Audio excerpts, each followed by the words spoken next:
আসসালামু আলাইকুম বন্ধুরা, আমি Rabeya. Welcome back to my channel Rabeya simple lifestyle. আজকে তোমাদের সাথে শেয়ার করব কোনো রকম গরুর দুধ বা ছানা ছাড়াই মজাদার সুজির কাঁচাগোল্লা রেসিপি। তো ভিডিওটা স্কিপ না করে দেখতে থাকো বন্ধুরা। সবার প্রথম আমি একটা কড়াইতে নিয়ে নিয়েছি 1 কাপ মতো সুজিটা আমি চুলার আঁচটা লোতে রেখে ভেজে নেব। সুজিটা কিন্তু খুব লাল করে ভাজা যাবে না, সুজির কালারটা সাদা রেখেই কিন্তু সুজিটা ভেজে নিতে হবে। তোমরা আমার সুজিটা দেখে বুঝতে পারছো আমার সুজির কালারটা কিন্তু সাদাই হয়ে আছে। তো আমার এখানে সুজিটা ভাজা হয়ে গেছে আর আমি ওই চায়ের কাপ মেপেই কিন্তু সব কিছু ব্যবহার করব।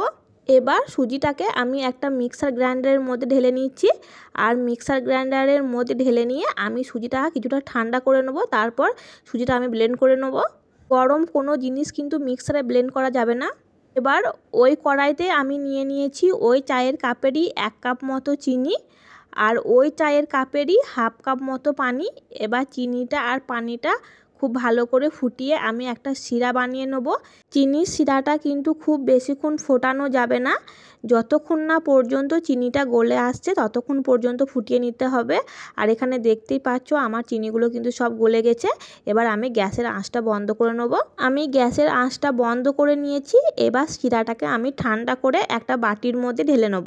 আমি শিরাটা একটা বাটির মধ্যে ঢেলে এক সাইডে রেখে দিচ্ছি। আর এদিকে আমি কিন্তু সুজিটা পুরোপুরিভাবে ঠান্ডা করে নিয়েছিলাম, তারপর কিন্তু সুজিটা ব্লেন্ড করেছি। আর দেখতেই পাচ্ছ কতটা সুন্দর ব্লেন্ড হয়েছে।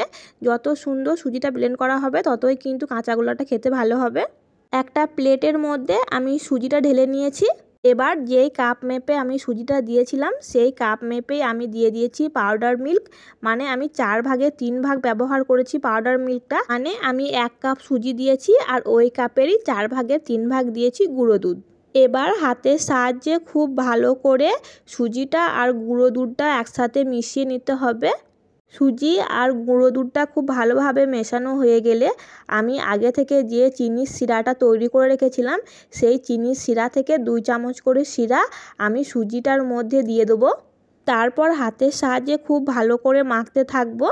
আমি কিন্তু চিনির শিরাটা একবারে ব্যবহার করিনি, আমার চিনির শিরাটা কিন্তু সবটাই লেগেছিল, তবুও কিন্তু আমি একবারে ব্যবহার করিনি। আমি 2 চামচ করে ব্যবহার করেছি আর খুব ভালো করে মেখে নিয়েছি।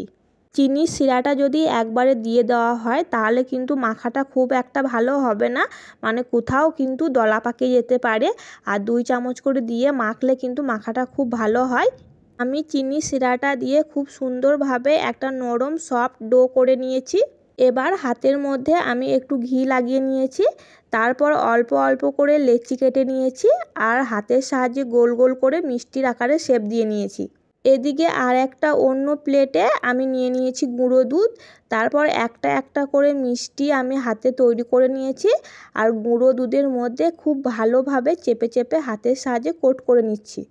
আমি কিন্তু একই রকমভাবে সমস্ত মিষ্টিগুলো গুঁড়ো দুধের সাথে খুব ভালো করে কোট করে নিয়েছি।